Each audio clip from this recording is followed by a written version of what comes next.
Virginia Henderson fue una estadounidense que pasó su vida dedicada a la práctica e investigación de la enfermería. Desde 1950, su total dedicación a la misma dio origen a teorías y fundamentos que se aplican hasta la fecha.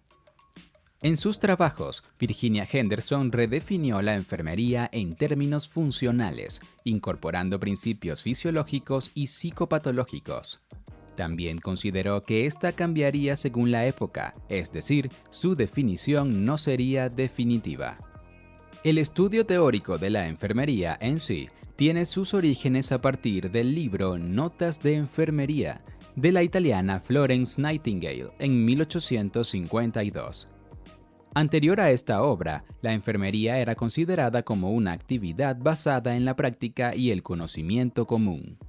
Virginia Henderson afirmaba que la enfermería era un servicio disponible las 24 horas del día, los 7 días de la semana. Esto tiene bastante sentido en la actualidad, pues el personal de enfermería siempre permanece al lado del paciente para lo que necesite. El enfoque de Henderson ha sido de gran utilidad para explicar la importancia de independencia de la rama de enfermería respecto a otras áreas de sanidad. Virginia Henderson nace en 1897 en Kansas City, ciudad del estado de Missouri, Estados Unidos, un 19 de marzo. A la edad de 21 años, inicia sus estudios de enfermería en Washington, D.C., en la Escuela del Ejército. Su máxima motivación para seguir este camino fue la Primera Guerra Mundial, ya que asistió a varios de sus compatriotas durante ese periodo. Al graduarse en 1921, Virginia Henderson consigue su primer trabajo como enfermera en el Henry Street Settlement, una agencia de servicios sociales sin fines de lucro, ubicada en Manhattan, New York. Un año más tarde, comenzaría su carrera como docente. A partir de allí, comenzaría su larga formación. Si quieres saberla con detenimiento, puedes ir al enlace que te dejamos en la descripción. Sin embargo, a pesar de toda su formación, el aporte más conocido de Virginia Henderson son sus 14 necesidades. Las necesidades de Virginia Henderson es una teoría o modelo que define el enfoque de la práctica de la enfermería. Busca aumentar la independencia del paciente en su recuperación para acelerar su mejoría durante su estadía en el hospital. El modelo de Virginia Henderson hace énfasis en las necesidades humanas básicas como foco central de la práctica de la enfermería.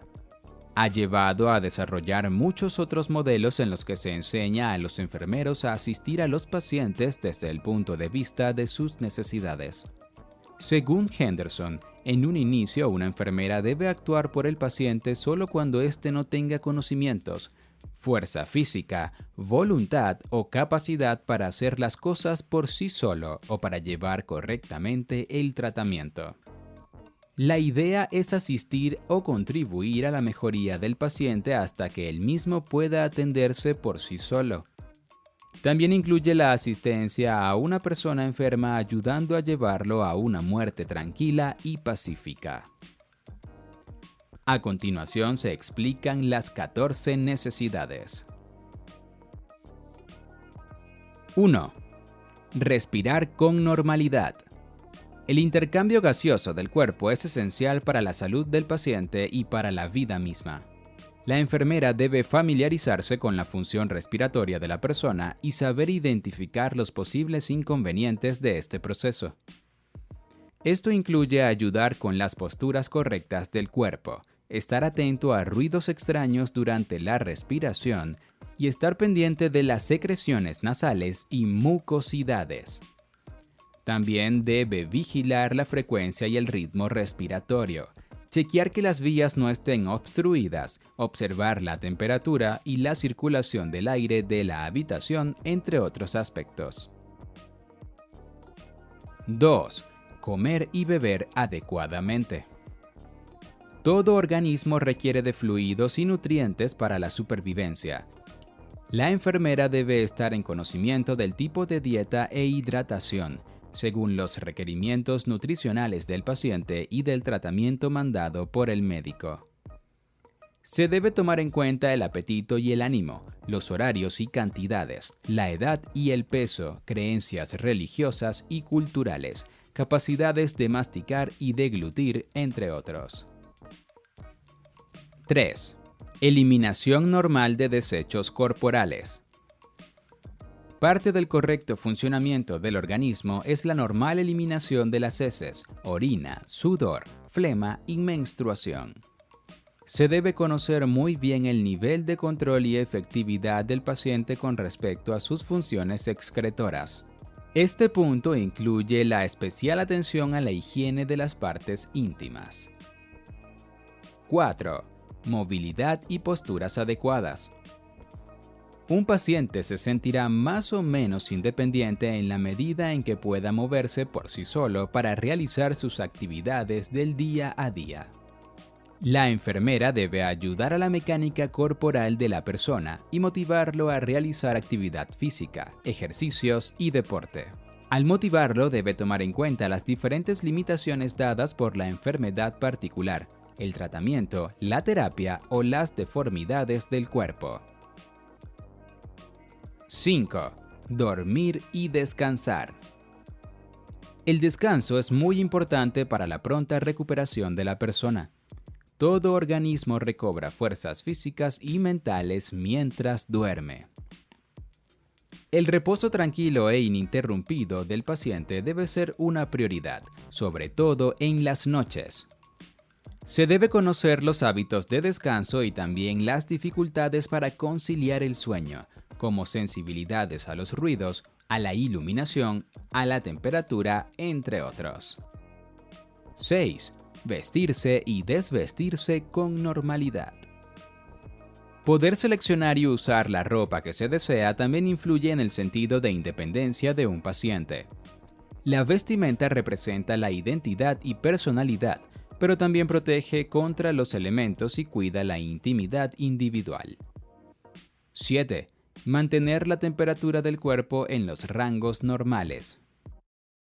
La temperatura normal del cuerpo está entre los 36.5 y 37 grados. La enfermera debe estar consciente de los factores que influyen en que el paciente tenga frío o calor. La termorregulación del organismo siempre va acompañada de los cambios de ropa, el uso de sábanas y cobijas, la apertura de ventanas y puertas, beber agua, el uso de ventiladores o aires acondicionados y hasta la toma de una ducha. 8. Mantener una buena higiene corporal. La manera como se vea, sienta y huela el cuerpo del paciente son signos externos de su higiene. Este factor no solo es una manifestación fisiológica, en la enfermería también es considerado un factor con mucho valor psicológico. Al bañar a una persona, la enfermera debe considerar la frecuencia de la limpieza del cuerpo, los medios y utensilios que se utilicen, el nivel de movilidad e independencia del paciente, entre otros factores. 9. Evitar los peligros en el entorno y evitar poner en peligro a otros. Es importante que se conozca y evalúe muy bien si el paciente puede dejarse solo por mucho tiempo, con la suficiente confianza de que no vaya a lastimarse al moverse o al intentar realizar actividades, ni tampoco comprometer la seguridad de los demás. 10. Comunicar emociones, necesidades, temores y opiniones. La enfermera debe ser capaz de promover y motivar la comunicación sana y adecuada del paciente para ayudar a su equilibrio emocional. Es importante que la persona se mantenga en interacción social con los demás para garantizar también la salud mental. 11. Actuar o reaccionar de acuerdo con las propias creencias. Se debe respetar los valores y creencias particulares del paciente. Con base a estos, toma sus decisiones y ejerce ciertas acciones o pensamientos. La cultura y religión forman parte de la identidad de la persona. Este factor casi siempre influye en la actitud frente a la muerte. 12. Desarrollarse de manera que exista un sentido de logro. Es importante que la enfermera promueva en el paciente el alcance de metas y logros con su propio esfuerzo. Si un paciente se siente productivo y útil, tendrá un sentido de realización personal que le influirá en su autoestima y salud mental. 13. Participar en actividades recreativas o juegos.